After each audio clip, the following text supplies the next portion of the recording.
Hola, hola amigos, bienvenidos a un episodio más de nuestro podcast. Hoy vamos a darle continuidad al episodio anterior. El de hoy lleva por título Ansiedad bajo la lupa, lo que quizá nadie te ha contado. Así que bueno, vamos a hablar de este tema tan interesante. Y bueno, acá estoy con alguien. Con Eduardo Urrutia, claro que sí, un gusto saludarlos amigos. Hoy lastimosamente pues no nos acompaña Roosevelt como tal, pero vamos a desarrollar este tema pues entre nosotros dos, ¿ok? Y usted que está ahí pues no sé, sentadito viajando en el bus o no sé, en donde esté, espero que pueda servirle este episodio de provecho, que aporte a su vida. Ese es nuestro objetivo, que cada uno de los temas que tratamos sea un aporte para usted y que pues su vida, su salud mental también pueda verse beneficiada, ¿verdad? Eso es lo que nosotros queremos. Ahora, como bien dijo Angélica, vamos a intentar responder algunas de las preguntas, digámoslo así, reales, que a veces llegan al consultorio, que usted los puede encontrar a veces en digamos, manuales en psicología. Son preguntas que son comunes y puede ser que usted tenga alguna de estas preguntas. Así que quédese en este episodio para poder contestar muchas de estas preguntas y pues usted tenga una idea más clara cuando hablamos de ansiedad. Ojo, si usted el capítulo anterior no lo escuchó, váyase a ese primero. Ahí es donde definíamos bien por qué la ansiedad sí puede ser un amigo, un aliado, ¿verdad? Cuando la ansiedad ya se vuelve algo enfermizo y cuando no. Este episodio va directamente cuando ya entendemos que la ansiedad se está generando, ya se está cargando mi vida, ¿verdad? Entonces, cuando ya es un problema, de ahí en adelante es donde vamos a tratar en este episodio. Exacto, y bueno, la idea es que salgas de este episodio con información útil, sencilla y también que tengan ese respaldo por evidencia, que podamos ver, entender y también poner en práctica fuera de, ¿verdad? Ya en sí el episodio, en la cotidianidad, pues ciertas estrategias para poder sobrellevar este tema y tener una mejor calidad de vida. Es interesante porque vamos a tener varias preguntas, pero están divididas, ¿verdad, Edu? Exacto, vamos a ir por bloques. Al inicio vamos a hablar sobre síntomas, diagnósticos, ¿ok? De la ansiedad como un trastorno, como una enfermedad mental, ¿ok? Eso es lo que vamos a ver primero. Luego de eso vamos a entender las causas. ¿Por qué es que esto se da? ¿Por qué? ¿Qué es lo que pasa? ¿De dónde esto viene? Luego nos vamos a enfocar en lo que es tratamiento. Algunas estrategias de herramientas a nivel general, obviamente, porque pues cada persona es distinta y ya con cada persona se trabaja más específico, pero a nivel general. Luego vamos a ver algunos aspectos que tienen que ver con la ansiedad de nuestro diario vivir, en relaciones de pareja, en el trabajo, etc.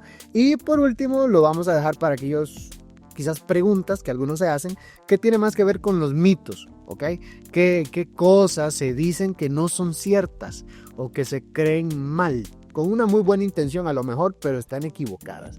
Así que vamos a ir comenzando. Vamos con nuestro primer bloque como tal. Síntomas, diagnósticos como tal. Vamos a comprender estos detalles. Y la primera pregunta que tenemos es, ¿cómo sé si lo que tengo es ansiedad o algo más grave? ¿Okay? ¿Cómo sabemos si es eso o no? La respuesta es simple, digámoslo así. Ansiedad, ¿ok? Como un trastorno, como una enfermedad mental, lo que hace es activar, hiperactivar como tal la amígdala, y ese es el detector de amenazas. Recuerden eso, la amígdala lo que hace en su cerebro es detectar los peligros para que usted pueda hacer algo. Y aparte de eso, también hay una desregulación del eje como tal del hipotálamo, hipófisis adrenal. Lo que ayuda es a que el estrés, por decirlo así, pueda estar un poco más gestionado, regulado en nuestro cuerpo. Entonces él se desregula y por lo tanto las respuestas a esas amenazas van a ser desproporcionadas completamente. Un ejemplo de esto, digamos que yo soy aracnofóbico y por ahí, no sé, vi una imagen de una araña o me pareció ver una araña en algún lado y yo pego el brinco, yo grito y me estoy limpiando porque tengo la araña encima mío, ¿ok? Eso sería una respuesta desproporcionada, pero sigue siendo ansiedad. Ahora, cuando ya las cosas cambian, cuando ya son señales de que usted debe estar revisando algo más. Por ejemplo, cuando hay pérdida de conciencia. A lo mejor usted estaba pues ahí en algún pico de ansiedad, pero ¡boom!, se desmayó. Si hubo algo así, si hay, digámoslo, alguna alucinación como tal, ve o escucha aspectos que nadie más, o incluso cuando hay pérdida en su capacidad motora, pero de forma persistente, ¿verdad? Digamos que al momento de perder la fuerza en los brazos, ya usted ya no puede alzar, levantar las cosas como tal, o un dolor específico, entonces es más probable que estemos hablando ya de algo más que solamente una ansiedad. Puede ser, no sé, quizás alguna epilepsia, algún tumor, puede ser quizás a lo mejor un ataque cardíaco, ¿verdad? Que luego lo vamos a responder cuál es la diferencia. Pero ahí es donde ya usted tiene vamos a decirlo así, una línea que te demarca cuando solo es ansiedad, un ataque de pánico, y cuando ya es algo más grave, digámoslo así, algo que usted debe ponerle más atención. Angélica, la pregunta para vos: ¿cuáles son los síntomas físicos de la ansiedad? Bueno, la ansiedad es interesante porque entonces no solo incluye una cosa en el paquete, por así decirlo, ¿verdad? De la parte que ocurre en nuestro cerebro, sino que también pueden existir estos síntomas físicos. Eduardo mencionaba que la ansiedad pues activa principalmente la amígdala, ¿verdad? Que es esa estructura donde se detectan las amenazas. Entonces, esta activación lo que hace es disparar la respuesta del sistema nervioso simpático, preparando al cuerpo como para luchar o huir. Entonces, todos sabemos que cuando queremos luchar o huir vamos a tener, ¿verdad?, cierta demanda de energía. Va a aumentar la frecuencia cardíaca, que es lo que conocemos como taquicardia. Se da la sudoración, se da la tensión muscular, la respiración acelerada, mareos, incluso algunas molestias estomacales, ¿verdad? Como también náuseas, diarrea, boca seca. También puede ocurrir la sensación de fatiga o debilidad.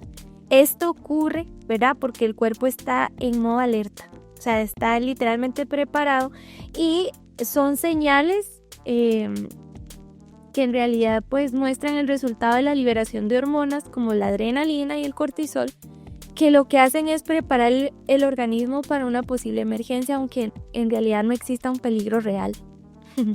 Entonces es muy curioso porque, digamos, podemos experimentar la ansiedad y van a haber momentos donde estos síntomas físicos van a aparecer, y quizá van a haber otros momentos donde estén en menor frecuencia o incluso quizá no aparezcan del todo, pero sí es interesante e importante conocerlos para conocer cómo responde mi cuerpo ante esos episodios, ¿verdad? Porque pueda que a mí me dé taquicardia y a Eduardo no, pueda que a mí me dé mareos y a Eduardo no. Llegar a ese autoconocimiento, decir, cuando a mí la ansiedad me visita, yo sé que a mí me da esto, esto y esto, y yo sé que puedo hacer esto y esto y esto para poder manejar los síntomas físicos. Obviamente, aparte de todas las cuestiones internas que tenemos que manejar, ¿verdad?, a nivel emocional, pues se une esta parte física, y por eso yo creo que también la ansiedad nos asusta mucho, porque es un paquete completo, donde incluso muchas personas van a dar al hospital por síntomas físicos, ¿verdad?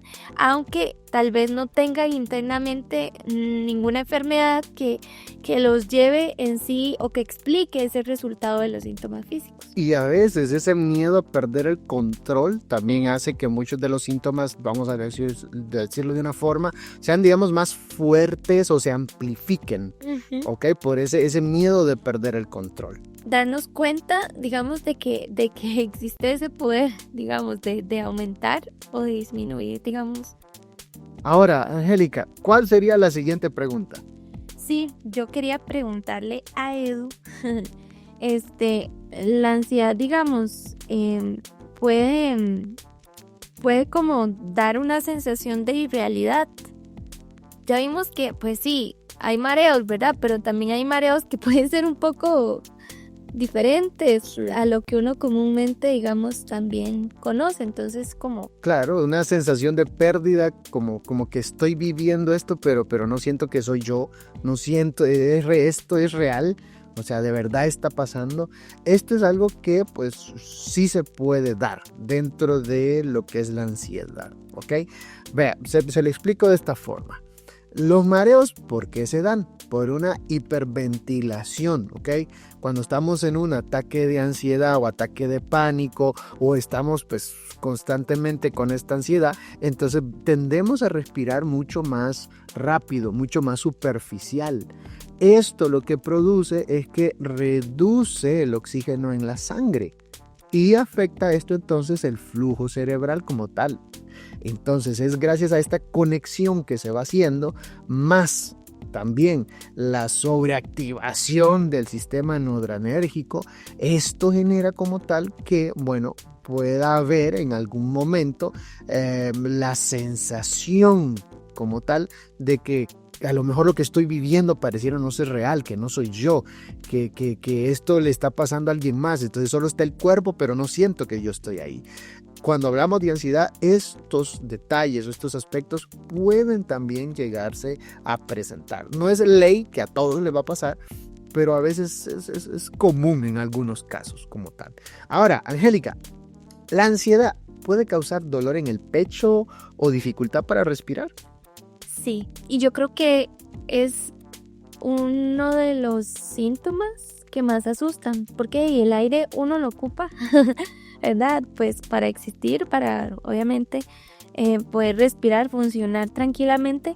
Entonces, sí puede ocurrir y digamos, se le conoce como hiperventilación. A veces también las personas respiran más rápido y superficialmente, entonces pues esto se da porque se altera el equilibrio del dióxido de carbono en la sangre y genera esa sensación de falta de aire o ahogo. Nosotros mencionábamos, ¿verdad?, lo que pasaba con la amígdala y el sistema nervioso, ¿verdad?, y todo esto, pero es interesante porque eso lleva a una tensión muscular tal que incluso en el pecho lo que puede sentirse es como un dolor, ¿verdad? Y mencionamos esto porque sí consideramos importante que incluso descartemos problemas médicos graves, digamos como enfermedades cardíacas o algo así, antes de atribuir estos síntomas como solo a la ansiedad. Porque recordemos que el cuerpo está conectado y a veces puede existir algo que nos esté causando ansiedad y nosotros nos estemos haciendo, como dicen coloquialmente los rusos, pero nuestro cuerpo nos avisa, nuestro cuerpo da esas alarmas de que algo está pasando y obviamente, ¿verdad? Todo eso es importante porque no podemos jugar con nuestra salud, no podemos jugar. No sabemos lo que puede ocurrir. Entonces, pues sí, la ansiedad puede causar esto. Sin embargo, esto se puede manejar, se puede controlar y sobre todo el primer paso es entender lo que pasa dentro de nosotros. O sea, una vez entendiéndolo, podemos ir abriendo camino como para entonces ver cómo manejar el asunto. Pero sí, vamos a la siguiente pregunta, porque recuerden que estamos con una sección ahí de preguntas.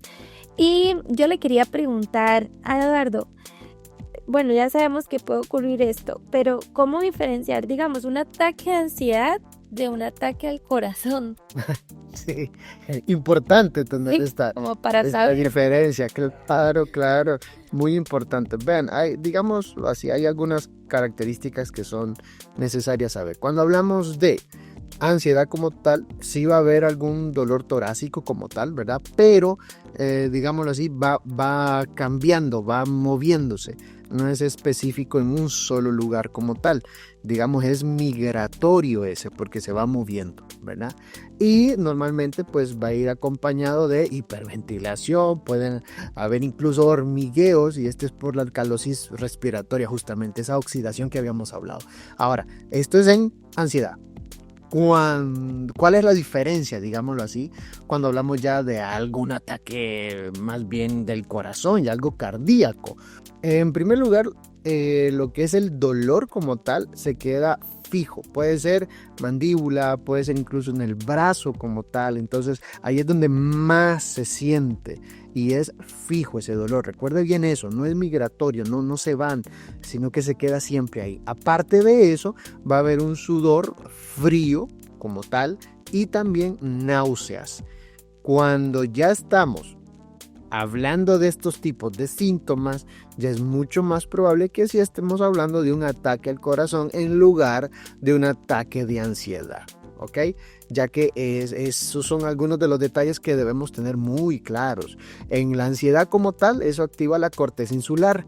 Esto lo que significa es que interpretamos de forma errónea, ¿verdad?, ciertas señales de nuestro cuerpo por la misma ansiedad. Esa es la función que lleva, pero no hay un daño como tal a nivel de corazón real, solo es la interpretación. Ya hay un ataque al corazón, ahí sí hay daños, ¿ok? Ahí sí necesitamos nosotros, pues ir donde el médico como tal, porque pues ya ahí nuestra vida realmente está corriendo peligro y es algo que necesitamos ir haciendo. Exacto. Creo que si algo hemos aprendido, digamos, de este primer bloque de preguntas es que pues la ansiedad va a tener como sus fases, ¿verdad?, reales e irreales, pero ocupamos aprender a detectar qué es real, qué no es. Y sobre todo, hablamos mucho de aspectos físicos, ¿verdad? Entonces, creo que es importante no asumir que todo es emocional, sino también pues descartar cualquier cosa, la parte médica, la parte física, y de esta manera pues estar tranquilos en este aspecto, ¿verdad? Bueno, vamos a seguir al otro bloque. Muy bien, vamos a continuar entonces. Y Angélica, te hago la pregunta. ¿Qué causa la ansiedad? Bueno, es una interesante pregunta, digamos. La ansiedad puede ser causada por una combinación de factores, ¿verdad? Y cada persona es un mundo. Puede tener que ver con experiencias estresantes o traumáticas que la persona haya vivido, digamos, en algún momento de su vida. Puede tener que ver también con predisposición genética. Esta parte que si mi mamá era una persona con ansiedad, pues probablemente pueda yo tener esa predisposición a desarrollarla con facilidad, digamos, en mi vida. También puede tener que ver con desequilibrios químicos en el cerebro y a veces no nos damos cuenta, ¿verdad?, de cómo está compuesto nuestro cerebro y de que hay sustancias que pueden estar bajas, que pueden estar alteradas y que nos pueden estar afectando. Y también, bueno, algo que causa la ansiedad son todos esos factores ambientales, como la presión social o cambios importantes en la vida, ¿verdad? Es todo lo que está a mi alrededor, que puede tener un impacto para que se produzca eso en mí. Ahora, la ansiedad, digamos, a veces puede aparecer sin una causa clara.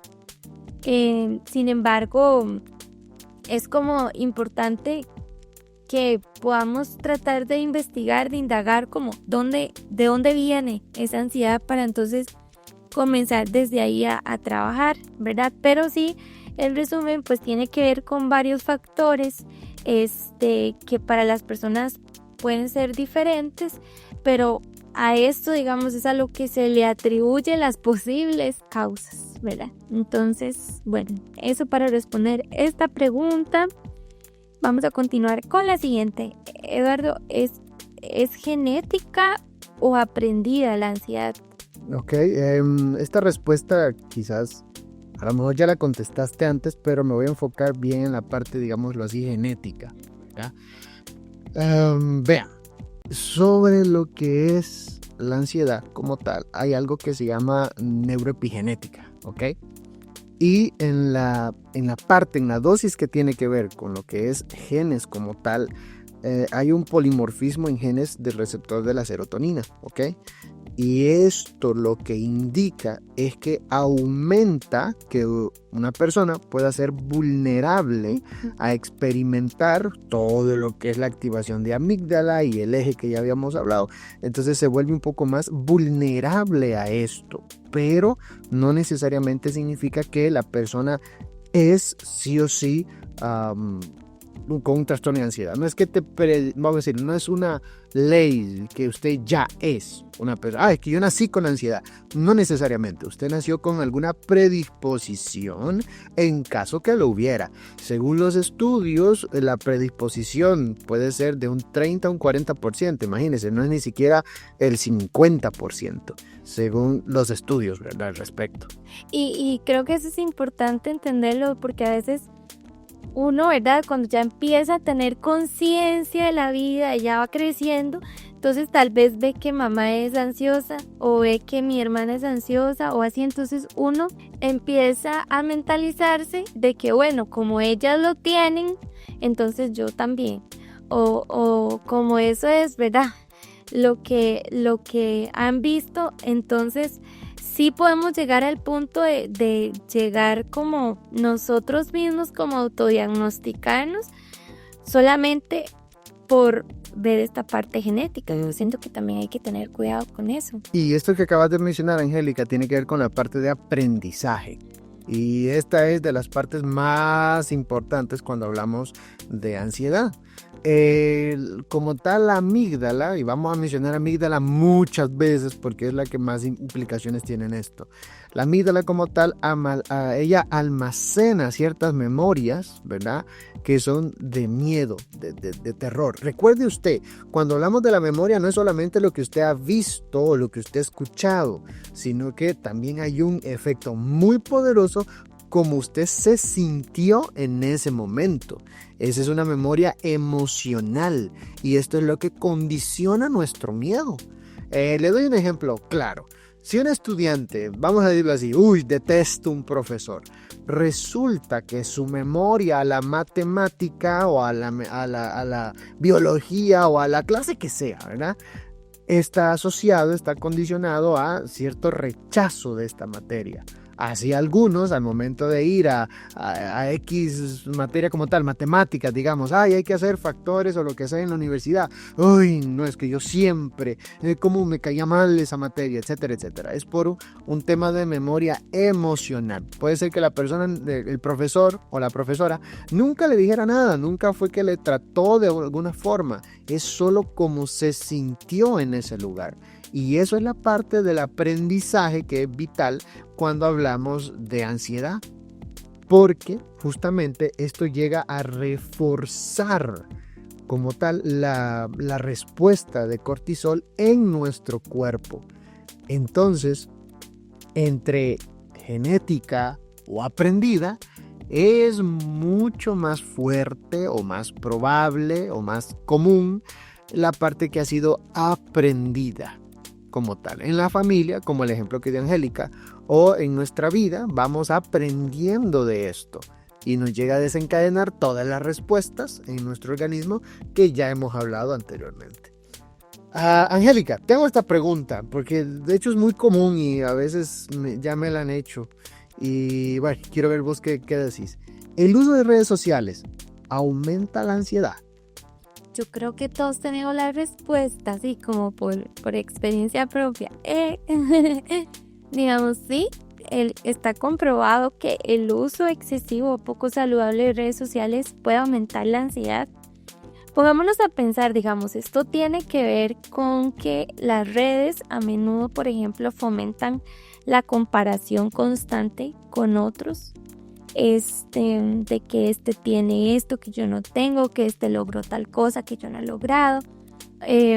También, digamos, existe mucha exposición a noticias negativas. Eso también, ¿verdad?, nos puede afectar a nosotros. O tal vez sintamos esa presión de siempre estar conectados, de siempre estar ahí pendientes de lo que pasa alrededor. Lo que pues nos puede generar estrés y bueno, también esa sensación de insuficiencia. Entonces, aparte de esto, puede existir como esa gratificación intermitente de lo que son los likes, de lo que son los comentarios, que eso afecta también nuestra vida y aumenta la vulnerabilidad a estados ansiosos. Entonces, las redes sociales, pues como todo, tiene sus cosas buenas, sus cosas, ¿verdad? Tal vez no tan buenas, pero en lo que respecta a la ansiedad, sí es como un punto que las personas tienen que prestarle atención cuando pues pasan o viven por episodios de ansiedad. A veces, digamos, lo que se ve en las historias, las publicaciones, los mensajes que se dan pueden también, ¿verdad?, hacer que esa amígdala vuelva a ese estado de alerta, se altere y entonces recaigamos en estos estados que estamos tratando de manejar. Entonces creo que es muy importante que revisemos, ¿no? Como lo que hay en nuestras redes sociales, si hay algo que está aumentando nuestra ansiedad, incluso hacer una limpieza si es necesario para buscar ese bienestar y nosotros decir, bueno, estoy bien en este aspecto, estoy tranquila, estoy tranquilo y estoy autocuidándome, ¿verdad? Digamos, aparte de esta pregunta, quiero que pensemos, ¿alguna vez a usted le ha dado como ansiedad sin una razón aparente? No sé si le ha ocurrido, pero yo quisiera tal vez que nos ayudaras, o sea, ¿por qué a veces nos puede dar como ansiedad sin quizá tener como una razón aparente? Digamos, puede ser que, se identifique que las redes sociales, que, bueno, identifique esto otro, pero a veces estresa un poco o es frustrante el saber que la ansiedad está ahí, pero como que no vemos una razón aparente a la vista. Claro, de hecho es algo muy común también este tipo de, digamos, de pregunta o de situación. Es algo que muchas personas a veces lo viven, pero ansiedad, ¿cómo yo voy a estar ansioso si no tengo nada que así que diga, uy, qué difícil, qué complicado? No, hombre, yo para qué, nada que ver, yo voy a hacer otra cosa, o me voy a tomar, qué sé yo, valeriana, o algo por el estilo para andar relajado, pero es que nada que ver, yo no entiendo por qué a mí me estaría dando ansiedad en este momento. Así que es algo muy común, y vea, sinceramente, le voy a explicar. La amígdala, ¿recuerda? Yo le dije que íbamos a hablar mucho sobre amígdala. Entonces, la amígdala, que es donde está el centro de detección de amenazas, digámoslo así, esta puede activarse por señales como tal, que serían aquellas memorias implícitas, ¿ok? Esa memoria emocional de algunas circunstancias que ya se hayan vivido o que se perciban como amenazas. Ahora, en algunas ocasiones la comunicación se hace prácticamente tálamo-amígdala, ¿ok? La ruta. Esa ruta es la más rápida para poder reaccionar el cuerpo y evita justamente pasar la información de amígdala a corteza prefrontal. En la corteza prefrontal, ahí es donde, digámoslo así, está la parte consciente, donde usted registra, toma decisiones como tal. Entonces, en algunos casos, la amígdala va directamente a la reacción, entonces no alcanza la parte consciente. Y esto, según algunos estudios, es el 60% de las respuestas al miedo.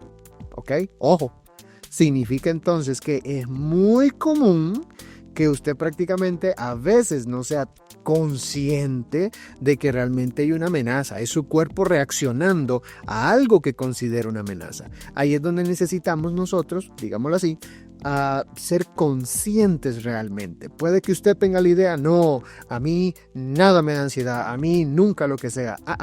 Escuche a su cuerpo, conózcalo, solo tiene un cuerpo y va a estar con usted hasta que usted se muera. Entonces es mejor conocerlo y entender qué es lo que realmente a mí me está diciendo y qué es lo que a veces no me está diciendo. Entonces este es, digámoslo así, un factor. Son las memorias implícitas. Ya le expliqué amígdala, tálamo y porque a veces no llega a la corteza prefrontal. Otro de los factores también a veces tiene que ver con alguna alteración del eje HPA, que ya lo habíamos hablado anteriormente, hipotálamo, adrenal, etc. ¿Cuál es el mecanismo como tal? El cortisol crónico lo que hace es reducir algunos receptores que ayudan a que usted pueda estar un poco más, por decirlo de una forma, que usted se pueda relajar hasta cierto punto, ¿verdad? Porque eso es lo que hace este eje, poder regular el cortisol. Entonces, vamos a decirlo así, cuando usted está con mucho estrés en el trabajo, usted acumula este nivel de estrés. Y esto puede hacer en algunos momentos que su cuerpo simplemente tenga una, vamos a decirlo así, una reacción como tal para poder, por decir un ejemplo, poder sacudirse. ¿Okay? Poder sacudir tanto estrés, tanto cortisol en su cuerpo. Y usted dice, mira, pero ¿qué es lo que está pasando? Y a veces tiene que ver más con este tipo de reacciones, ¿verdad? Entonces sí, ¿por qué le da ansiedad sin alguna razón aparente? Ya se lo expliqué. Su cuerpo lo está percibiendo, su cuerpo está interpretando y lo que necesitamos es conocer nuestro cuerpo. Realmente identificar qué es lo que pasa y no creernos que somos inmunes o superhumanos y yo la puedo toda, ¿verdad? Mejor que no, mejor poner los pies sobre la tierra y hacer algo al respecto antes que termine acabando con nuestra salud en general. Angélica, ¿cómo influye lo que comemos o el sueño? Lo que yo como y lo que yo duermo, ¿cómo influye o no influye eso en la ansiedad? ¿Vos qué pensás? Vieras que sí influye. Y es interesante porque, o sea, de verdad que esto tiene un papel fundamental en la ansiedad.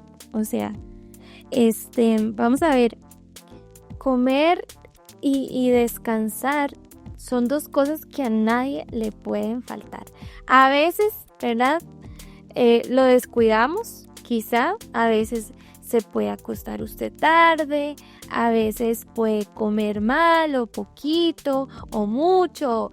Usted puede hacer esas modificaciones, pero mentira que alguien pueda vivir sin comer y sin descansar. O sea, son cosas básicas, pero tenemos que entender lo siguiente, digamos. Y Angélica, disculpa que me meta aquí, ¿verdad? Como la pobreza, decía mi abuela. El punto es que, ojo, comer bien, descansar bien, es algo que actualmente, por trabajo, por presas, por tanta cosa, uno lo descuida. Y digo uno porque yo, Eduardo, lo descuido eso. A veces estoy en tanta cosa que me termino durmiendo quizás a las 11 o 12 y me levanto a las 5 de la mañana y uno dice, mira, a veces me da sueñito en la tarde y ya. Pero realmente te está afectando el sueño y por a veces el mismo tiempo que uno no tiene, porque definitivamente hay muchas cosas que hacer, uno a veces termina comprando de ahí, como digamos lo más saludable que podría haber alguno comprar, alguna comidita en alguna soda, ¿verdad? Y para llevar y voy mientras manejo en una reunión voy comiendo rápido. U otros, porque no tienen tiempo para poder esperar en alguna sodita o algo así, terminan comprando comida rápida. Entonces, o sea, a veces es complicado realmente llevarlo. Sí, es complicado. Y digamos, esto tiene que ser tan importante cuidarlo como lo es, digamos, usted no va a salir de su casa sin bañarse. Digamos, algo así como que la ley sea permanente y usted la pueda respetar. ¿Por qué? Porque vamos a ver, comer de forma equilibrada ayuda a mantener los niveles de energía y el equilibrio químico del cuerpo, ¿verdad?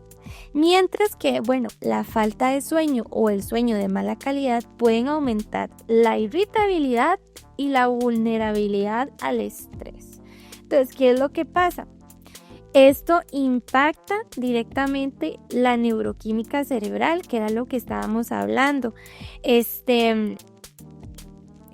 interesante porque si vamos a la misma palabrita, ¿verdad? La amígdala entonces se altera, ¿verdad?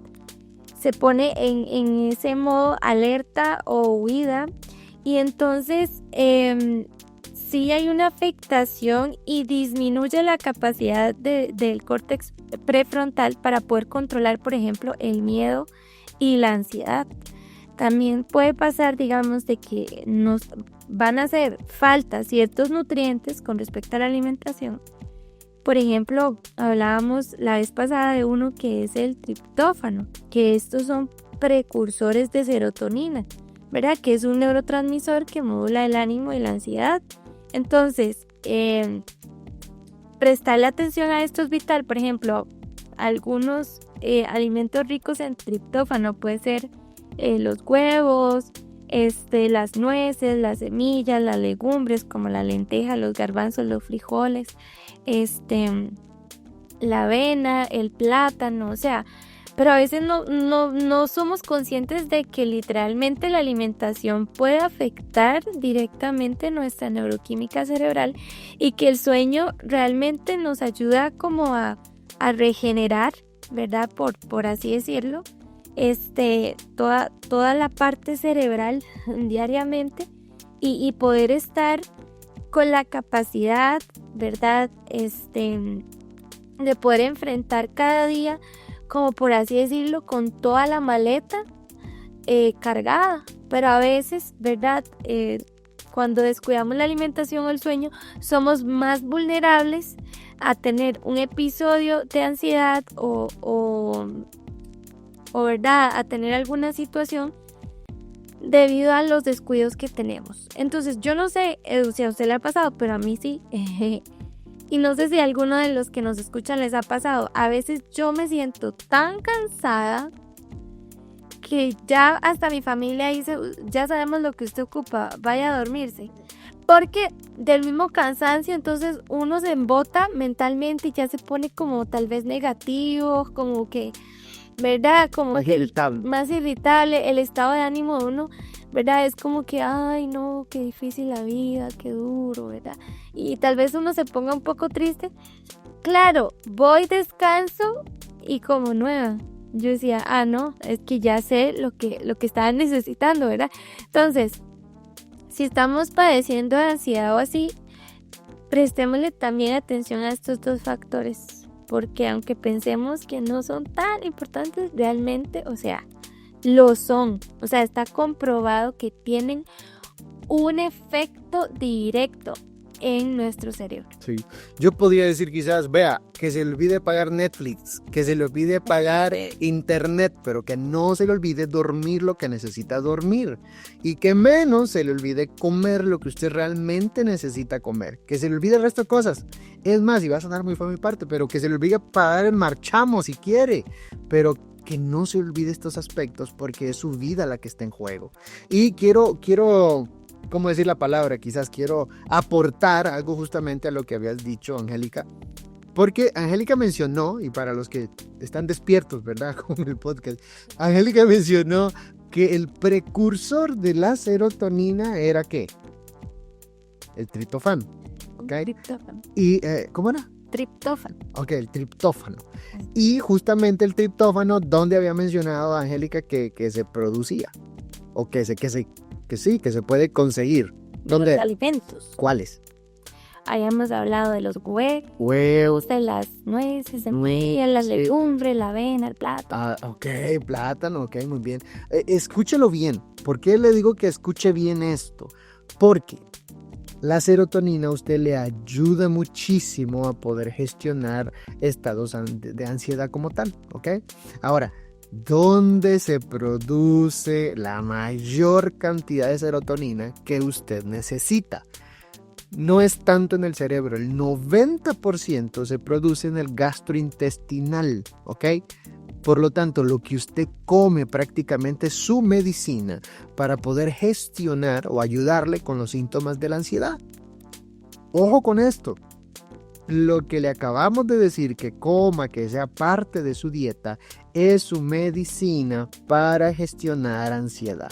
Si usted anda full comidas rápidas y comiditas que a lo mejor ni le conviene comer, entonces usted se está enfermando, usted no se está cuidando. Recuerde, 90% de la producción de serotonina se hace en el gastrointestinal.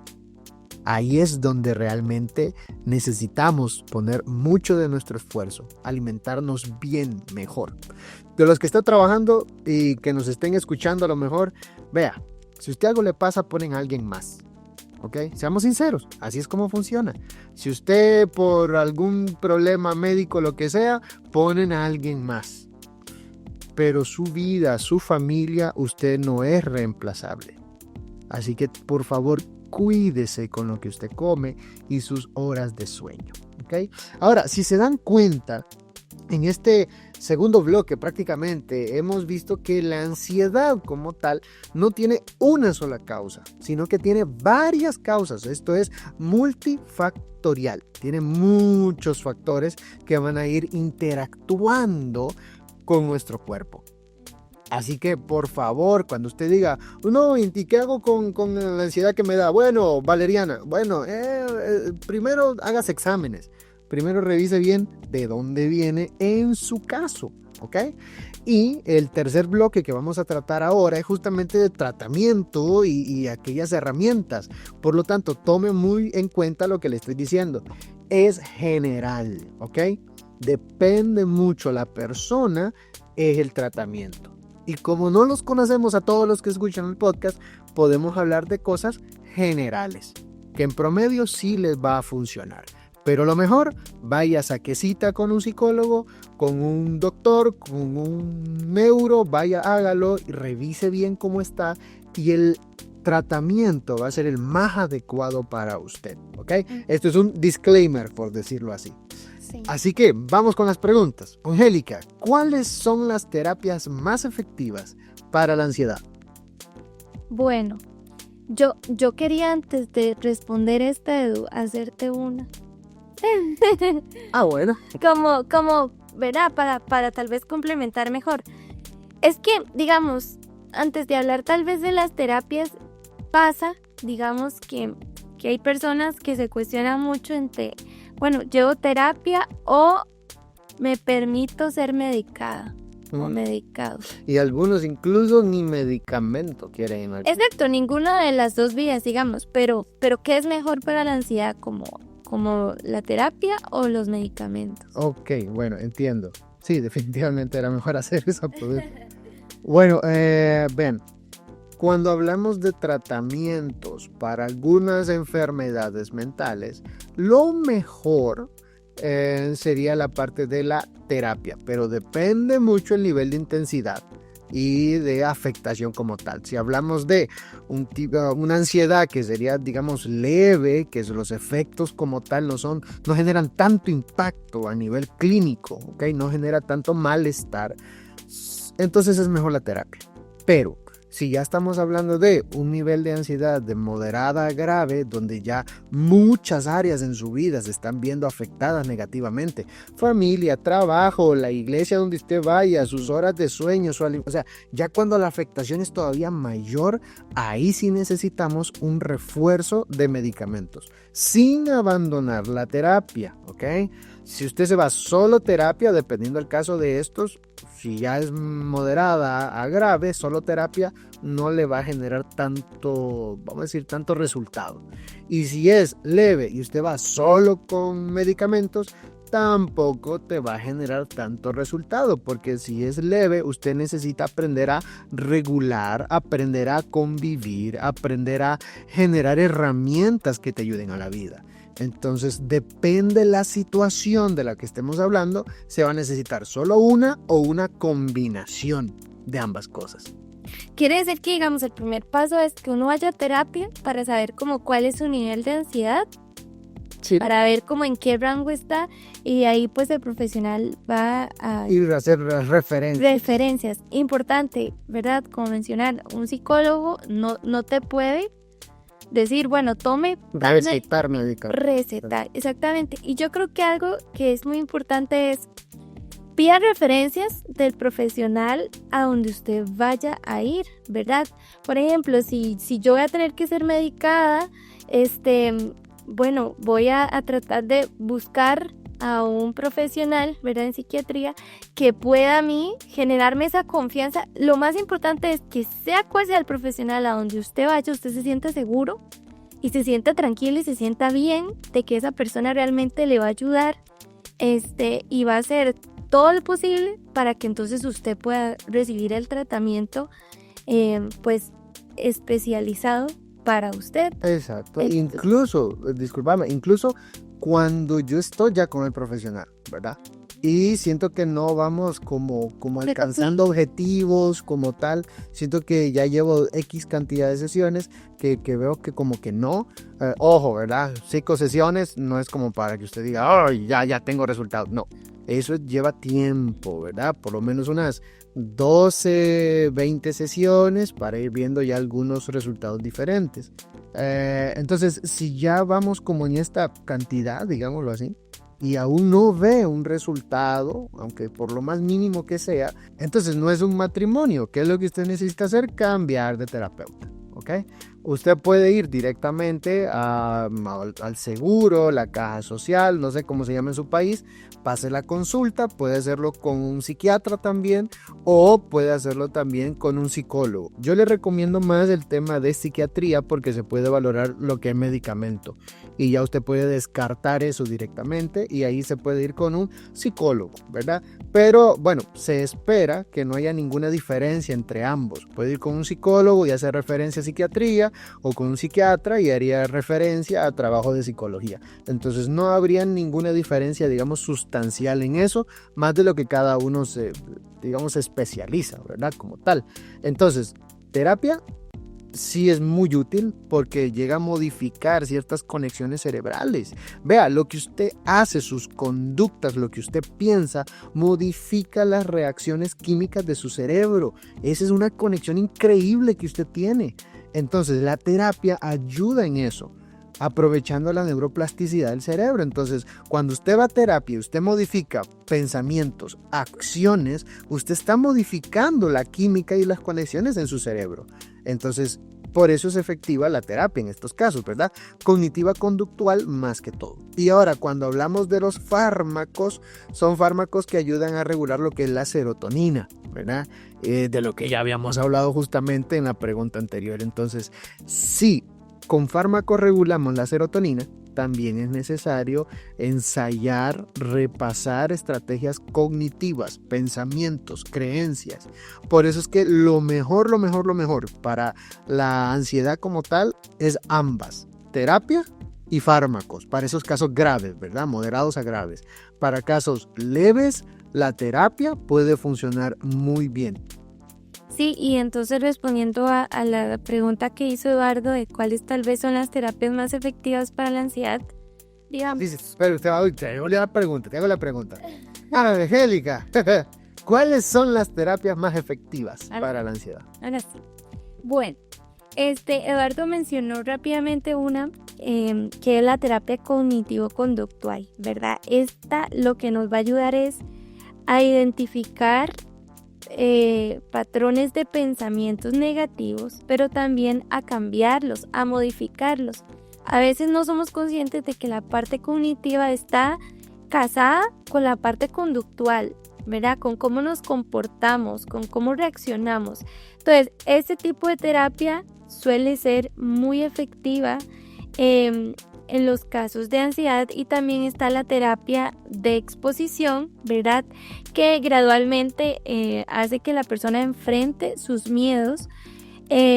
Por último, quisiera mencionar, digamos, de que también existen terapias basadas en el mindfulness y en las técnicas de relajación.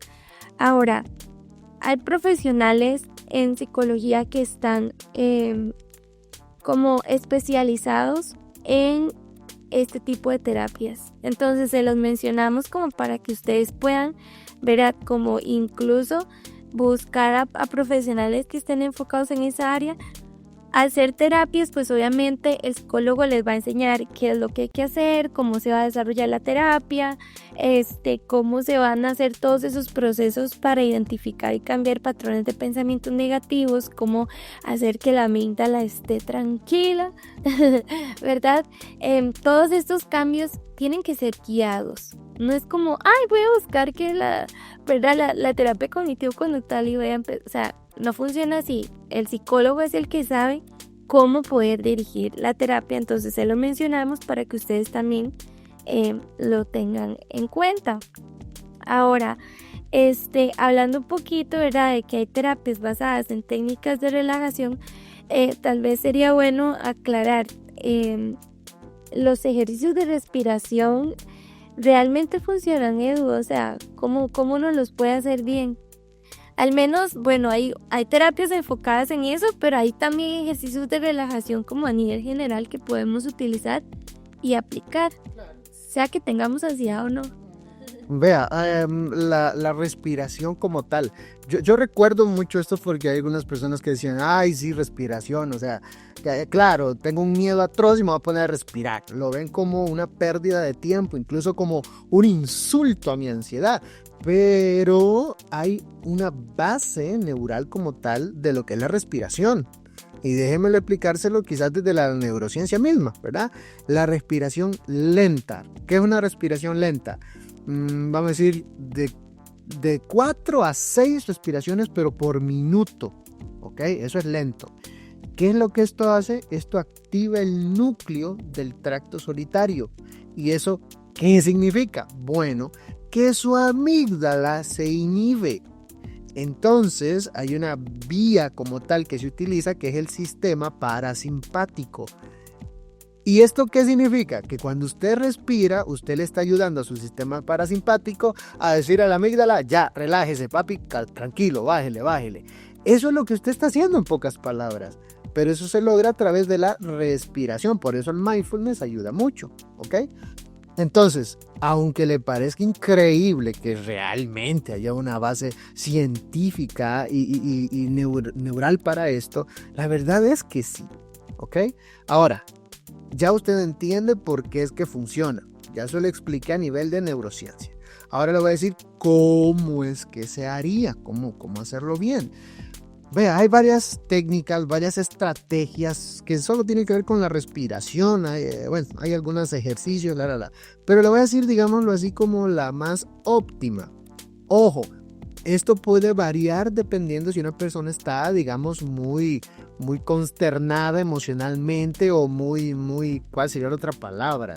En una crisis, ¿verdad? Y está ahí que respirando muy superficial y rápido. La técnica normal como tal es que 4 segundos, contando 4 segundos, usted va a respirar, ¿ok? En 4 segundos, entonces usted cuenta, digamos, vamos a respirar ahorita, hágalo conmigo, ¿ok? Yo voy a contar y usted va a respirar en el tiempo que yo cuente. Entonces no va a respirar rápido, respirar en un segundo sería, ya respiré, no, usted debe tardar 4 segundos. Así que yo voy a contar, Angélica, ayúdame a hacerlo junto con nuestros amigos que nos están escuchando. Claro. Cuando yo cuente, ya sabes, ¿verdad? Hasta 4, ya terminaste de respirar. Vamos entonces juntos. 1, 2, 3 y 4. Bueno, empezaste un poquito tarde, pero ahí manténelo. Ahora, ya Angélica respiró 4 segundos. Lo que ella va a hacer ahora es aguantar el aire 7 segundos. Entonces voy contando. 1, 2, 3, 4, 5, 6, 7. Ahora Angélica va a sacar el aire junto con los que nos escuchan en 8 segundos. No tiene que sacar el aire.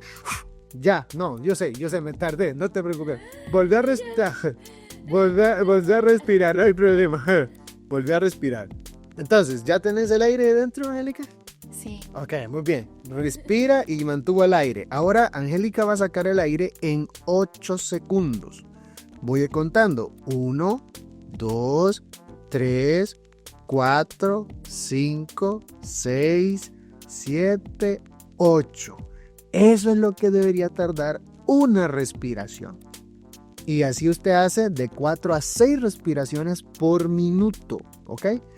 Esto ayuda mucho a sincronizar las ondas cerebrales teta, ¿ok? Y esto ayuda a que usted pueda encontrar un poquito más de calma. Si usted está en un ataque de ansiedad y se siente muy mal, o usted está llorando y se siente muy mal como tal, difícilmente va a tardar 4, 7, 8.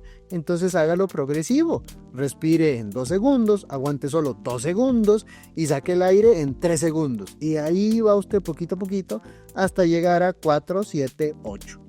Esto ayuda muchísimo con la ansiedad. Recuerde, la respiración lenta, de 4 a 6 respiraciones de este ejemplo, ayuda a que la amígdala pueda inhibirse. y estimula el sistema parasimpático. Le estamos diciendo, parasimpático, vamos a trabajar, ¿verdad? Eso es lo que usted está haciendo. Ahora, Angélica, te hago la pregunta. La meditación. Ok, Angélica, la pregunta es esta. ¿La meditación puede ayudar a curar, a mejorar la ansiedad? Bueno, ciertamente la meditación, ¿verdad? No cura la ansiedad, pero sí nos ayuda, ¿verdad? El hecho de, digamos, saber que induce cambios neuroplásticos en el cerebro. Ahora Eduardo mencionaba sobre la neuroplasticidad, que es esa capacidad que tiene nuestro cuerpo, ¿verdad? Nuestro cerebro. Más bien, yo cuando pienso en neuroplasticidad, pienso como en plasticina, Edu. O sea, como, ¿verdad? Como esa capacidad de moldear, Exacto. ¿verdad? Y es interesante porque practicarla regularmente aumenta la actividad y el grosor cortical en regiones del córtex prefrontal. En sí, para que lo digamos en palabras sencillas, el hecho de que esto ocurra mejora la regulación emocional y disminuye esa reactividad de la amígdala, ¿verdad? Ya ustedes son todos unos expertos en lo que es la amígdala. Entonces, esto lo que hace es reducir la liberación de cortisol, de la hormona del estrés, y favorece un estado de calma sostenida. Cuando meditamos, ¿verdad? Cuando estamos en ese estado de conciencia, siento que estamos en un espacio de calma y tranquilidad donde literalmente nuestro cerebro no está como en alerta, como, ¿verdad? En medio de ese ruido, sino que estamos conscientes, estamos presentes, estamos conectados, estamos tratando de bajarle un poquito la revolución cotidiana del mundo en el que vivimos y estamos dedicando ese espacio para nosotros, y podemos ver también la meditación como digamos, como un espacio de autocuidado, ¿verdad? Como un espacio de autocuidado. Entonces, obviamente, como dice la palabra, ¿verdad? Pues la meditación tiene que ver con meditar. Con meditar es como una técnica que lo que hace es entrenar nuestra atención y nuestra conciencia para así poder promover la calma mental y reducir el estrés. Entonces, en medio de estos espacios nosotros le vamos a prestar atención a nuestras emociones, a nuestros pensamientos, y vamos a poder aprender a gestionarlos. De esta manera, bueno, vamos a verlo con lupa, como decía el título de hoy, y vamos a tener una mayor estabilidad emocional. Entonces, es una técnica que nos ayuda mucho, tal vez no la cura, pero son de esas herramientas que usted puede meter como en su mochilita de autocuidado de la salud mental, y entonces utilizarla cuando usted considere que es necesario. Bueno, voy con la siguiente pregunta para que, bueno, sigamos avanzando. ¿Qué libros o recursos, Edu, recomiendas para manejar la ansiedad? O sea, por ejemplo, yo recuerdo un libro muy bonito, que el título tal vez como que se contradice, pero o sea, no es bueno. Jeje. Se llama Ansiosos por Nada. Ansiosos por Nada, ese es uno. Bueno, obviamente, para los que nos escuchan y son cristianos, pues la Biblia, ¿verdad? Obviamente también ayuda mucho. Incluso tiene versículos y situaciones que registran esto de la ansiedad, pero ¿cuáles otros? Claro, bueno, es importante, y puede que algunos digan, pero ¿para qué un libro? Si me están explicando la amígdala y todo lo demás, ¿yo para qué quiero un libro? Vea, esto se llama biblioterapia, ¿ok? Y cuando hablamos de biblioterapia, nos ayuda mucho a comprender. Usted necesita entender con bases científicas, ¿verdad? qué es lo que pasa y por qué pasan estas cosas y cómo con otros ejemplos otras personas se han ayudado y cómo yo puedo ayudarme en este proceso. Entonces, esa es la parte que usted necesita comprender. Por lo tanto, ¿qué libros son los que nos pueden ayudar? Podría darle, ya Angélica mencionó una muy buena recomendación. Hay otros más, por ejemplo, está el libro se llama El pequeño gran libro de la ansiedad, ¿ok? De Farran Cases. Sí, Farran Cases, si no estoy pronunciándolo mal. Entonces, El pequeño gran libro de la ansiedad es uno que le puede servir. Usted lo puede conseguir en alguna librería como tal. También, y uno de los que más me gustan a mí, es Rafael Santandreu. Él tiene varios libros, pero uno de estos justamente se llama Sin Miedo. Y pues ahí menciona sobre algunos métodos como tal para superar la ansiedad, algunas obsesiones y bueno, más que todo temores irracionales, ¿verdad? Entonces esa puede ser una lectura que a usted le pueda servir muy bien. Hay otro libro que a lo mejor quien va a terapia le pueda servir para trabajarlo en la terapia. Es terapia cognitivo-conductual hecha simple, así se llama, terapia cognitivo-conductual hecha simple. Y esto es justamente una guía de paso a paso, ¿verdad? Durante 21 días. Y es justamente para superar depresión, ansiedad, quizás algún mal manejo de la ira, pensamientos negativos. Entonces más como por ese lado. Le recomiendo quizás no leérselo solo, sino trabajarlo dentro de una terapia, ¿verdad? También está el otro que se llama Mente, déjame vivir. ¿Ok? Así, Mente, déjame vivir. De Eduardo Llamares, si no recuerdo mal. Y es justamente eso. Entonces, poder vivir sin sufrir de forma, digámoslo así, inútil. También otro libro que puede servirles mucho es de Marian Rojas Estapé. Puede ser que ya los que les gusta escuchar podcasts sobre salud mental ya la hayan escuchado anteriormente. Y específicamente el libro Cómo hacer que te pasen cosas buenas. Esto nos ayuda a entender el cerebro como tal, gestionar las emociones. Es muy, muy bueno, muy bonito el libro y es fácil la lectura, ¿verdad? Bueno. Así podríamos encontrar pues varios libros que nos pueden ayudar para esto. Un último que les quiero mencionar, El fin de la ansiedad. Así se llama, El fin de la ansiedad. De Gio Sarari, me parece que era. De Gio Sarari, algo así. El fin de la ansiedad, así es como se llama. Y obviamente Angélica acaba de decir que la Biblia puede servirle. Claramente. Leer estos libros no hace a un lado a la Biblia, para usted que a lo mejor es cristiano, sino que la Biblia también es parte de su biblioteca, porque en la Biblia podemos encontrar un montón de versículos que tratan específicamente sobre esa preocupación, o sea, ocuparnos antes de tiempo. Y esto tiene que ver mucho la ansiedad.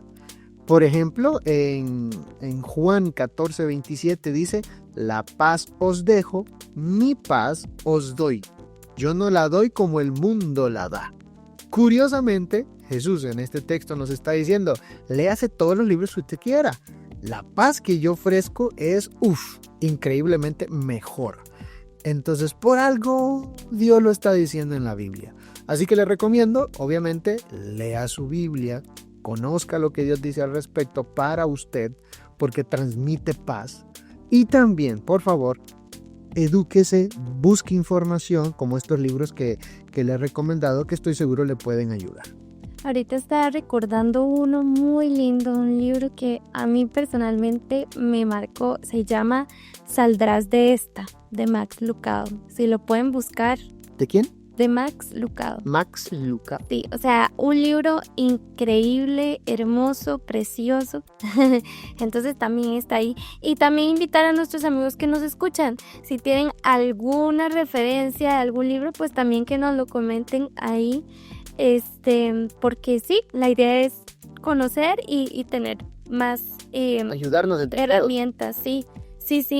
Al final, a veces pasamos por situaciones difíciles, pero no nos preguntamos como, bueno, ¿qué puedo hacer para salir a flote aún más? Y a veces esto de los libros pues son como una ayuda, ¿verdad? Obviamente hay cosas que vamos a leer que nos van a parecer, otros que no tanto, otros que aplican para nosotros, quizá no, pero la cosa es agarrar lo que, ¿verdad?, necesitamos y lo que no, pues dejarlo ahí guardadito. Exactamente. ¿Verdad? Y recuerden, por favor, que para manejar la ansiedad necesitamos adaptarnos también al estilo de vida como tal, ¿ok?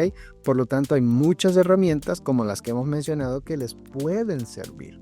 Ahora, Angélica, para ir ya a nuestro penúltimo bloque, vamos a ver cómo manejar la ansiedad en el trabajo, o para los estudiantes que nos están escuchando, cómo manejar la ansiedad antes de un examen.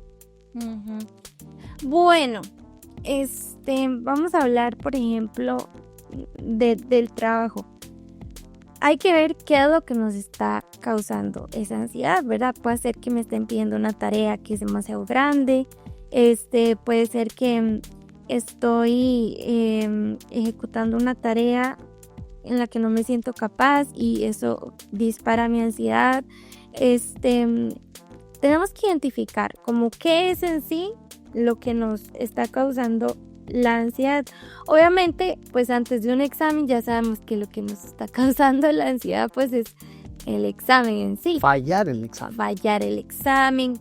Tal vez que mis padres me castiguen o que no tenga, ¿verdad?, como esa parte de decir, amigos, saco una buena nota, estoy orgullosa de...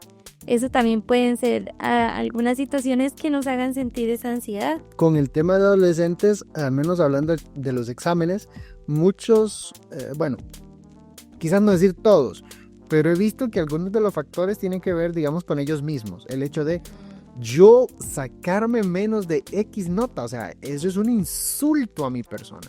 Entonces eso ya, ¡boom!, potencia su ansiedad antes de un examen.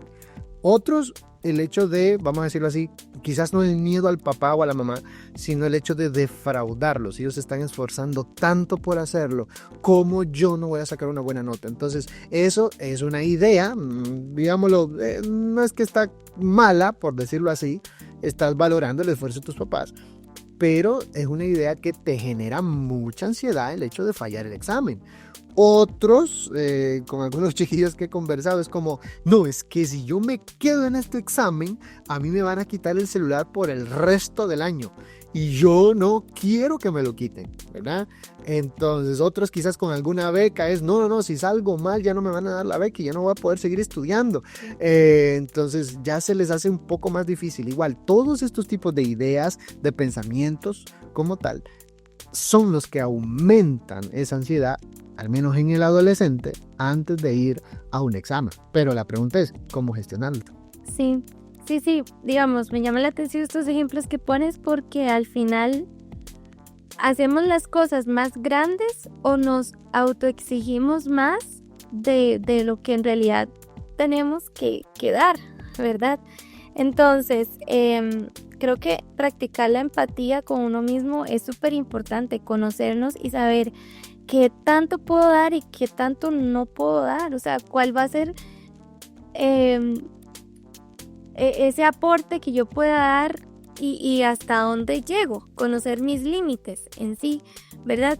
Pero bueno, podemos prepararnos con anticipación para poder reducir la incertidumbre. En este caso, si hay alguna situación a nivel laboral o académico, prepararse es importante. Y a veces he notado, Edu, no sé si a ti te ha pasado que has conocido personas que la misma ansiedad los hace procrastinar. Evitan, se embotan y colapsan, obviamente, porque tal vez tienen muy presente lo que tienen que hacer y cómo tienen que dirigirse ante X o Y situación, pero eso los nubla, ¿verdad? Y entonces, aparte de la insatisfacción laboral que tienen o académica, los temores y demás, pues llegamos a procrastinar y automáticamente, o sea, todo se hace más pesado. Entonces se recomienda practicar las técnicas de relajación, de respiración, ¿verdad?, profunda que mencionabas ahora para poder calmar nuestro cuerpo.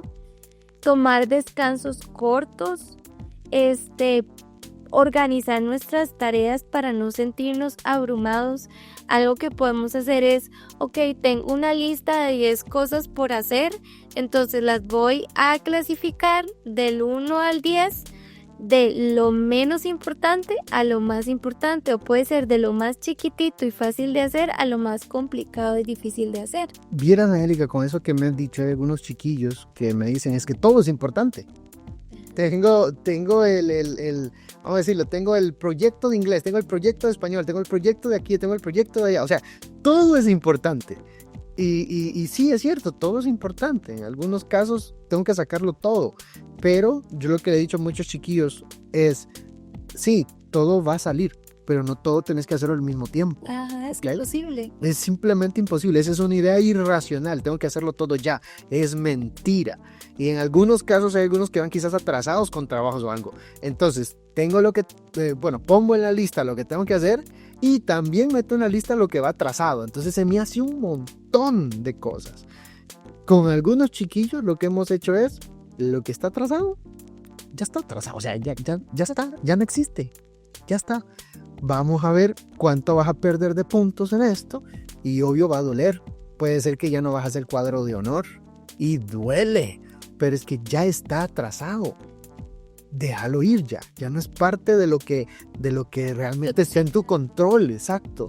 Y de lo que sí está en tu control y todo es importante, vamos a dejar de ver el bosque y vamos a ver árbol. Y vamos un árbol a un árbol a un árbol hasta que ¡pum! Todo el bosque pues ya nos lo echamos, ¿verdad? Entonces eso es algo, es cierto. Puede ser que usted que esté trabajando, todo es importante, todo tiene que ser ya. Está bien, mire un árbol, solo mire el árbol y empiece a talar solo ese árbol, ¿ok? Puede servirle incluso, vamos a decir, fragmentar el tiempo de trabajo. Ejemplo, en 1 hora voy a talar este árbol. Después de 1 hora me tomo 10 minutos de break y ahora voy a talar otro árbol. Entonces, obviamente se entiende que el árbol es solo una metáfora para una tarea o una asignación en el trabajo, ¿verdad? Entonces, ir intercalando todas las cosas que puedan ser importantes, pero ir intercalando los momentos es algo que nos ayuda. Nuestro cerebro nos va a agradecer el hecho de ordenar nuestra atención en lo que realmente es importante y realizable en ese momento. Exactamente. Y así no caemos en las garras de la procrastinación, ¿verdad? Que obviamente nos va a llevar a sentirnos más frustrados de nosotros mismos y bueno, la ansiedad va a ser mayor. Entonces, es importante que seamos muy realistas porque, como decía Eduardo, pueda que para mí todo sea importante, pero lo podemos clasificar. O sea, lo podemos clasificar. A veces va a ser necesario pedir apoyo, pedir ayuda, cuestiones, digamos, a nivel laboral, ¿qué puedo hacer yo para estar más tranquilo? ¿Será que para disminuir mi ansiedad necesito tener una conversación con el jefe? ¿O necesito tener una conversación con algún compañero? ¿O será que necesito pedir ayuda, lo que les mencionaba, o delegar también si tengo esa oportunidad?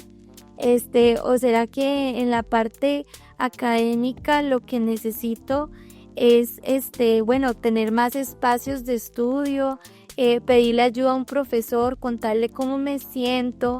Porque a veces la misma ansiedad no nos permite. Por ejemplo, a mí me pasaba matemáticas en el cole, o sea, yo estaba con esa materia con la sueta de la ansiedad siempre y eso no me permitía a mí pues estar tranquila y entender el contenido. Y esto que acabas de mencionar, Angélica, es algo muy cierto para el cerebro. Cuando la tensión emocional es alta y sostenida en el tiempo, reduce nuestra capacidad de planificación, memoria y atención. ¿Eso es así? Entonces, si tenemos un chiquillo en un examen que está hasta que se come las uñas y quiere llorar porque siente que no sabe nada en el examen, ¿Qué es lo que normalmente se hace? Se le permite que salga del examen un rato, que vaya al baño, llore, que tome agua, que se levante, un poco de ese cambio como tal de ambiente también le ayuda. Y cuando se desahoga un poco emocionalmente, entonces puede recuperar sus facultades para concentrarse, planificar, que es justamente el lóbulo prefrontal, ¿verdad? El que mejor va a trabajar en estas cosas. Esto pasa en un examen o pasa en el trabajo también. Es importante escuchar el cuerpo, entenderlo y darle los espacios que el cuerpo necesita. Exacto, y siento que a veces queremos hacer y hacer y hacer, y entonces se ignora que tenemos los lentes, por así decirlo, empañados, ¿verdad? Que hay que limpiar los lentes primero y después entonces vamos a poder ver las cosas con mayor claridad y tener como esa tranquilidad para realizar este tipo de cosas. Entonces, estas son algunas de las cositas pues que podemos hacer. De forma breve queríamos mencionárselos, pero vamos a continuar con una pregunta más. ¿Qué hacer si tengo ansiedad social? Porque hay personas que, yo no sé, ahorita se dividen mucho como, ay, soy sociable o no soy sociable o así. Pero literalmente una cosa es tener ansiedad social y evitar salir de la casa. Claro, ya cuando hablamos de ansiedad social, pues ya estamos hablando de un miedo atroz al juicio, ¿verdad? De por parte de otras personas. Entonces, sobre lo que puedan pensar, decir sobre mí. Ahí es donde está mucho de esa ansiedad social.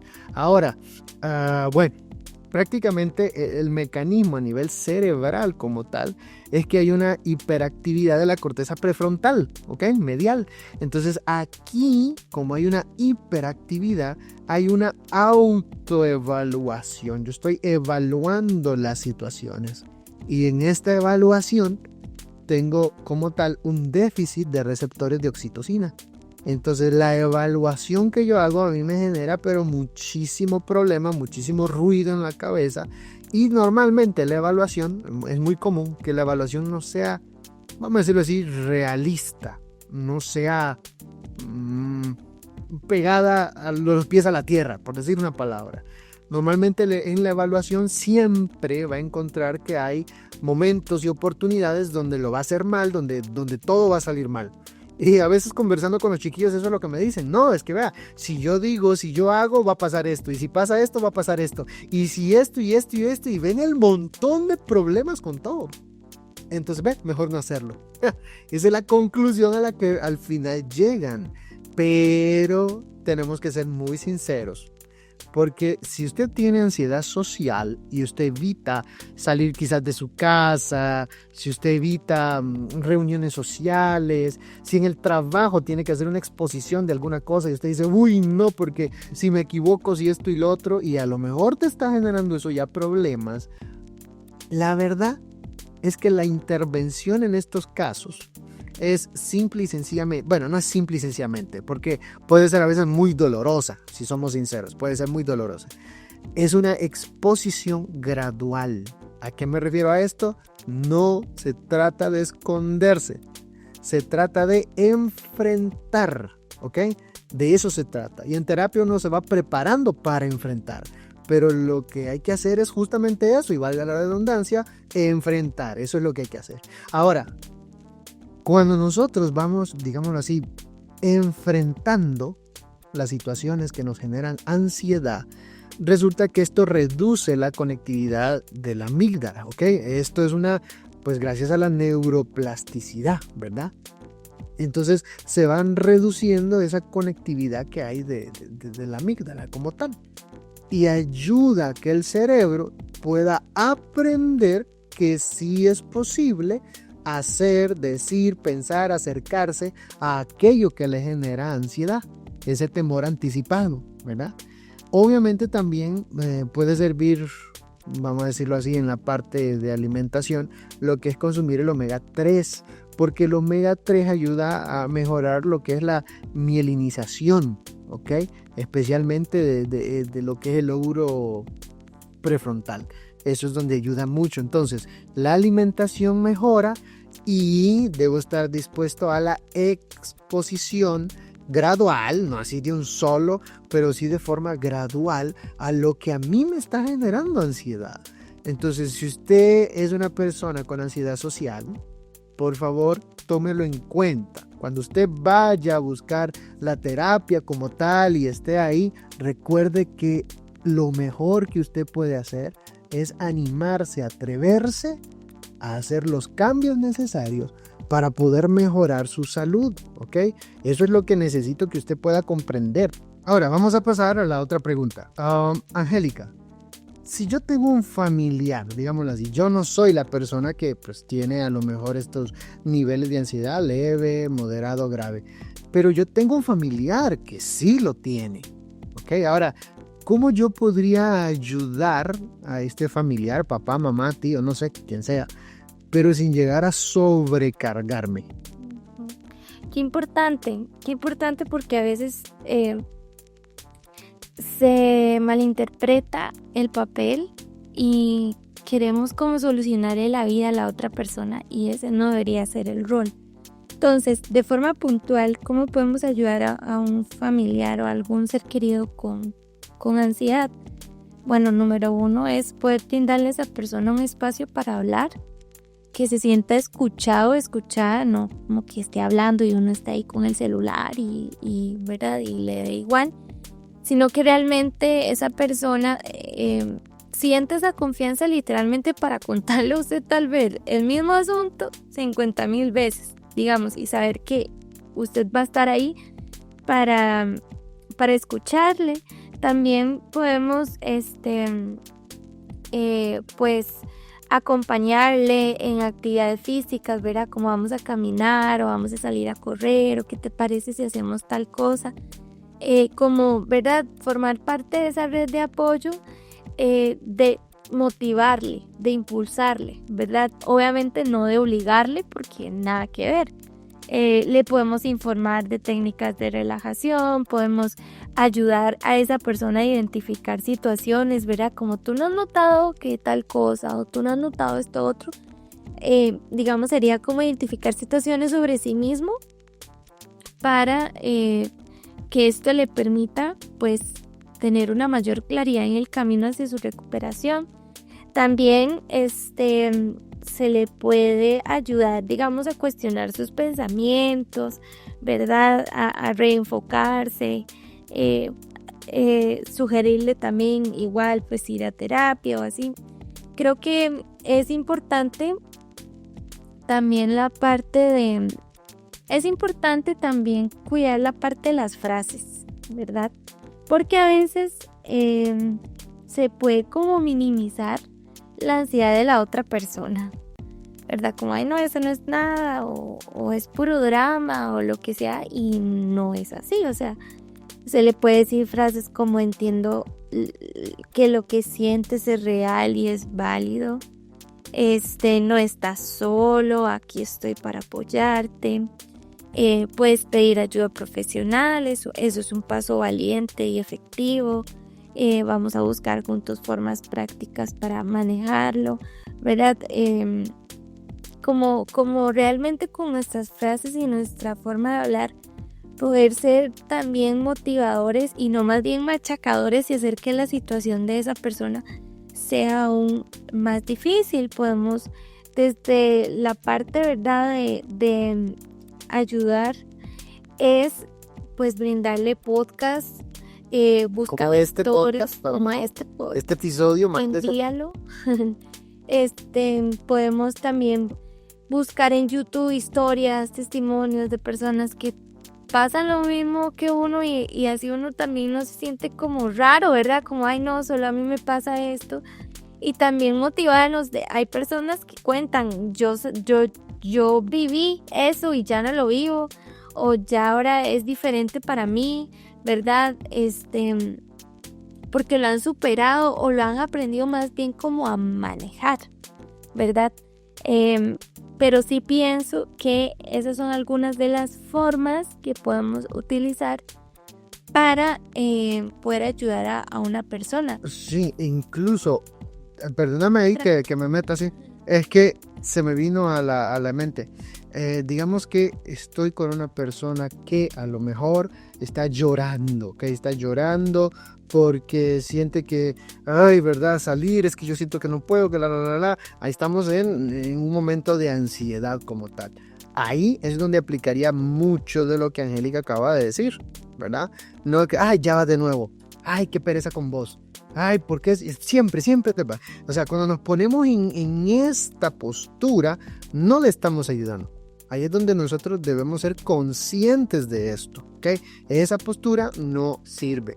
Ahora, cuando ya nosotros estamos a lo mejor con un familiar que está con algún ataque de ansiedad, a lo mejor, ¿verdad?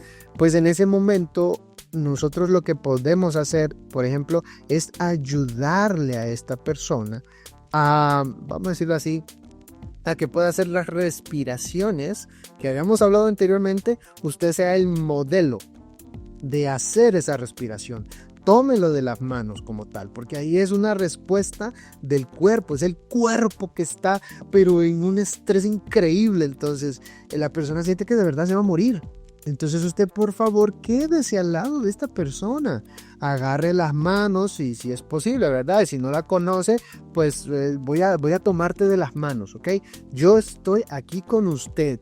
El simple hecho de que usted pueda estar dispuesto a estar presente, valga la redundancia, y mostrarse ahí como una persona que puede, vamos a decir, sostener en ese momento, ese hecho ayuda muchísimo a que la persona pueda sentir que dentro de mi ansiedad, donde siento que pierdo el control, hay alguien ahí, alguien puede estar conmigo. Eso es algo que ayuda muchísimo, ¿ok? Esto es lo que podríamos llamar desde la neurociencia una corregulación emocional, ¿ok? De eso es lo que trata como tal. Y si va a llorar, déle el espacio a que llore. La respiración también le ayuda, recuerda, inhibe la amígdala. Entonces también le va a ayudar muchísimo a poder seguir gestionando como tal. Algunas personas lo que necesitan a veces es como el contacto físico, sentir que alguien está ahí. Entonces permita que la persona pueda tomar de la mano, ¿ok? No hay ningún problema por eso. Entonces es estar presente sin necesidad de hablar un montón de cosas y decirte las palabras que ¡boom!, te van a solucionar la vida. No lo necesita, ni nosotros los psicólogos hacemos eso en las primeras sesiones o algo por el estilo. No, solo esté ahí. No juzgue a la persona, acompaña a la persona. Con eso usted ya está haciendo un trabajo increíble en apoyar a alguien que se sienta de esta forma como tal. Ahora, hay algo que es la plasticidad, que ya lo hemos hablado, pero hay una plasticidad, por decirlo así, que si nosotros lo hacemos, puede, vamos a decir, no es tan recomendable, ¿ok? ¿A qué me refiero? Por ejemplo, es alimentar la evitación como tal. Y aquí usted va a parecer el malo, ojo, ¿verdad? Si hablamos de algún tipo de fobia o algo por el estilo. ¿Cuál sería el riesgo? Es que si usted siempre le ayuda a evitar lo que teme, usted refuerza la conexión de la amígdala a la corteza prefrontal que va a perpetuar ese miedo. Entonces, uy, la araña, ay no, véngase mi amor, tranquilo, yo aquí, y se lo lleva para algún lado, lo que sea. Usted está reforzando ese temor. Y eso es algo que no necesitamos que pase, ¿ok? ¿Qué es lo que podría hacerse? Por ejemplo, en lugar de decirle no salga, ¿verdad? Mejor proponga, vamos hasta la puerta, ¿ok? Y pues luego usted va a decidir si se quiere ir, se quiere quedar, pero vamos a llegar a la puerta. Entonces vamos poquito a poquito. Esto como tal ayuda a que tenga cierto nivel de logro, ¿verdad? Y pues se puede celebrar, mira, lograste llegar a la puerta, te felicito. No, pero es que me daba miedo, que no sé qué. Sí, te dio mucho miedo, pero llegaste hasta la puerta. Ve, y te aplaudo, excelente, te felicito por eso. Ese pequeño avance va a ayudar a que libere dopamina en el cerebro. Y esto va a fortalecer esos circuitos como tal que le ayuden a sentir seguridad. Estas cosas también usted puede hacerla completamente con el familiar, ¿verdad? Sin llegar a sobrecargarnos como tal. Ahora, Angélica, ¿tenemos otra pregunta? Sí, antes de tal vez seguir a la siguiente, es importante, ¿verdad?, de que uno tiene que analizar en qué casos sí aplica el no evitar y en qué casos sí es bueno como esa parte confrontativa, que de hecho la habíamos mencionado en uno de los episodios anteriores.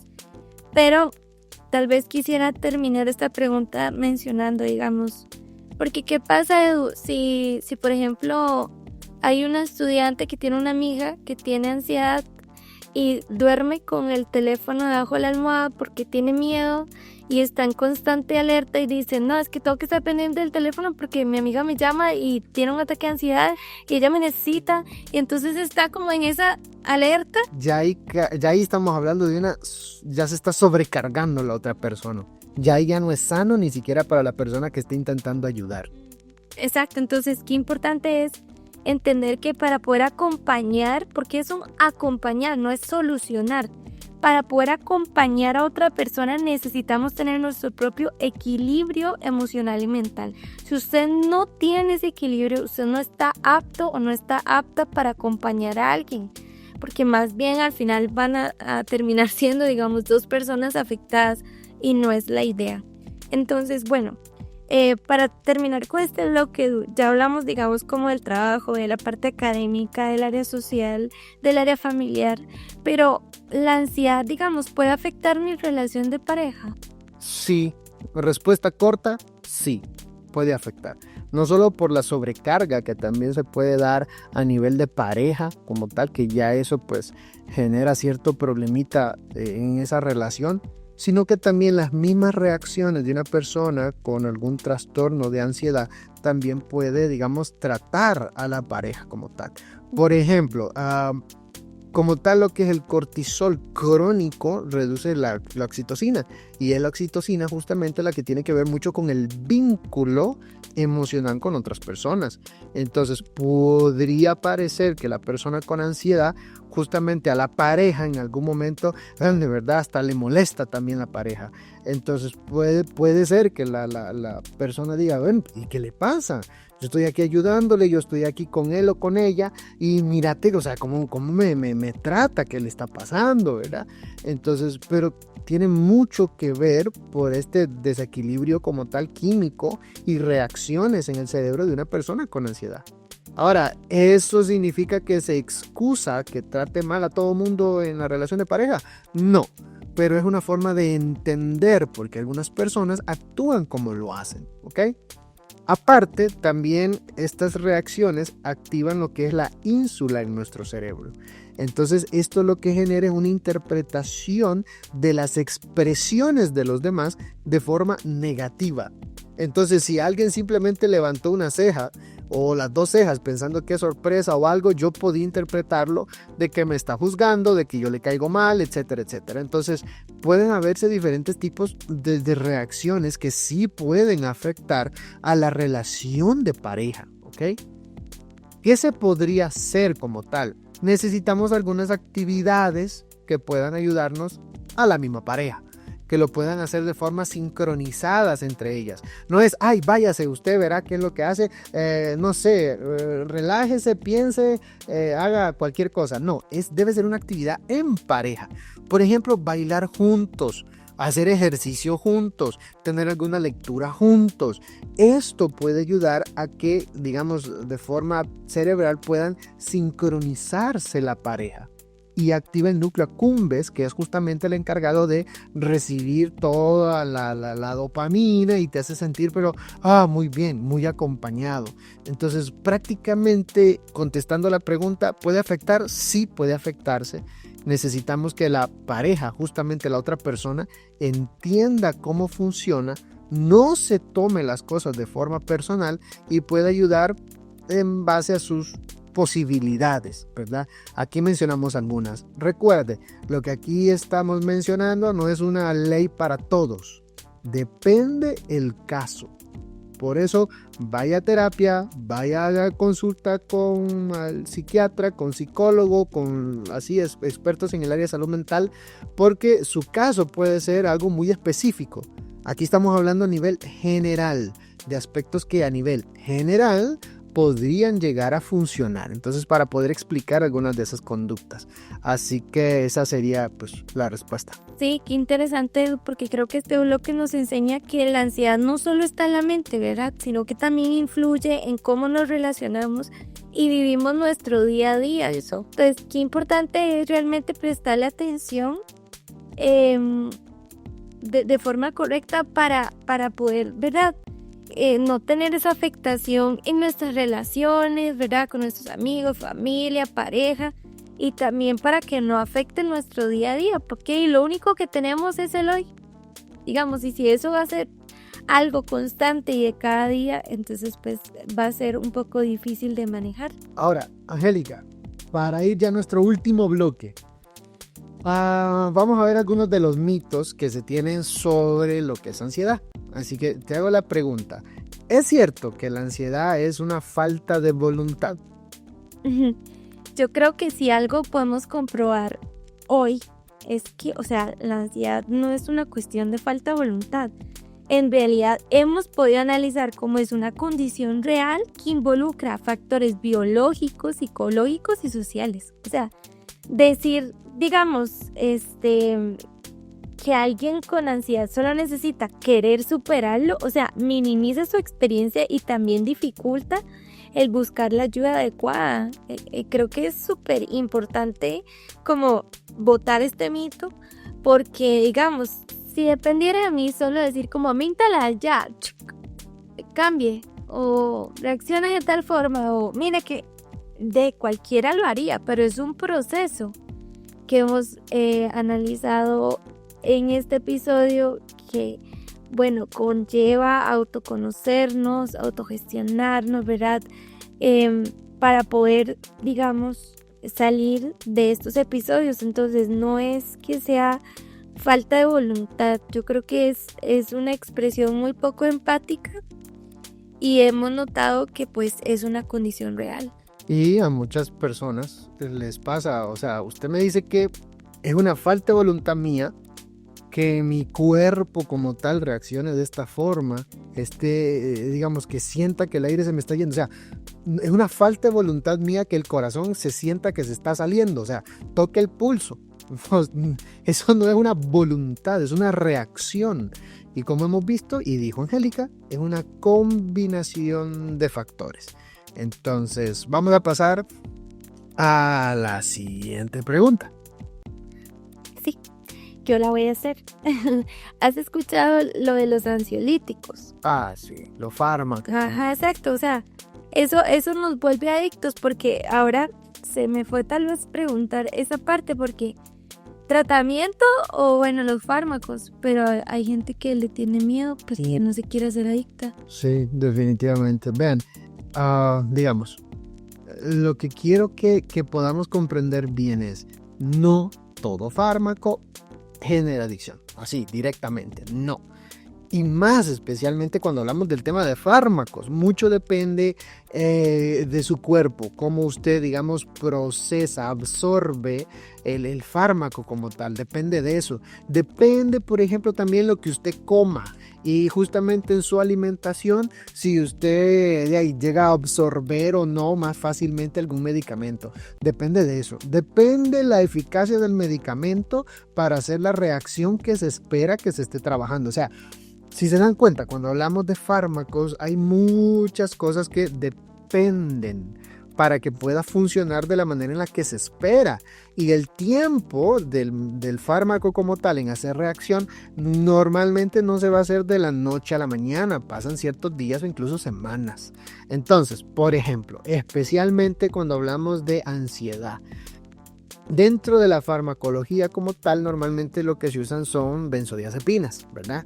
¿Cuál es la idea de las benzodiazepinas? Es aumentar GABA como tal. El punto es que esta llega a reducir algunos receptores a largo plazo. Entonces, ¿esto cómo se llama? Tolerancia.